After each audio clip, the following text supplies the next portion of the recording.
Big rally in the risky assets last night. Here is why. So you would have seen a big bout of buying pressure for US stock indices. In the FX market, dollar was hit quite hard. Its peers outperforming in likes of AUD, NZD, CAD, all gaining ground versus the dollar, also likes of Euro and GBP.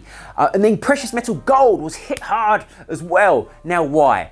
Couple of key reasons. The first one, US company Gilead Sciences with their drug Remdesivir.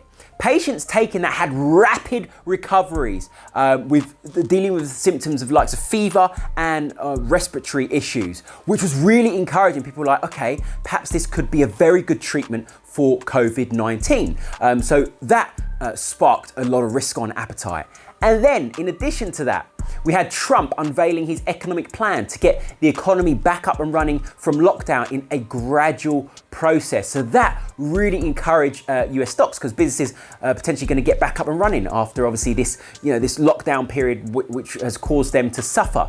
So those two things really boosting sentiment last night, and that's why we saw those initial and very quite impactful moves. Now, why do these still remain at risk? Well, if we look at the FX market, we can see the dollar is back on the front foot. We've climbed back above that 100 mark, which we were anticipating.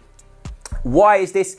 If you look in terms of reality, Chinese GDP last night, a massive contraction, biggest that we've seen in 4 decades. Wow.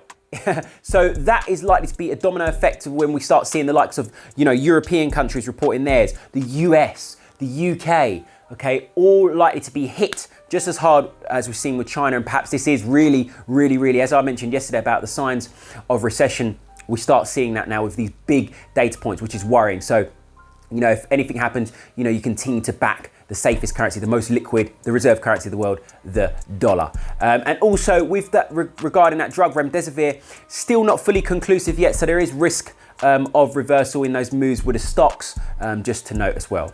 Guys, look, in staying on top of all of this, all of these fundamental events and tying it in technically with setups on the charts. Baby, we do this every single day at freaknetwork.io, Monday to Friday, and then on Sunday for the week ahead preparation. Also, in terms of the fundamentals, we've got a course, forexfundamentals.io. Other than that, have a smashing one, baby. Let's get it.